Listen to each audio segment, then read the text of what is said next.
All right, here we go with the fun part. What he's doing right there is the left side, that is the black tank.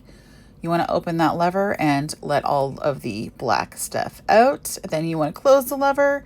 Then you open up the gray tank that is on the right hand side. Again, you're going to empty the whole thing. Once it is done, then you're going to close that lever as well. Pull that off, close that up. Then you're going to rinse it out, that hose. Because if you don't, that's gross. So hose it out. When you're done hosing it out completely, then you're going to move the hose to its little home, and then you're done. And as far as, actually, I was going to say I'm done, but I'm just going to keep talking. So there he goes. He's turning off the hose, and he is going to go and put it in its little home. That little corner thing does come off.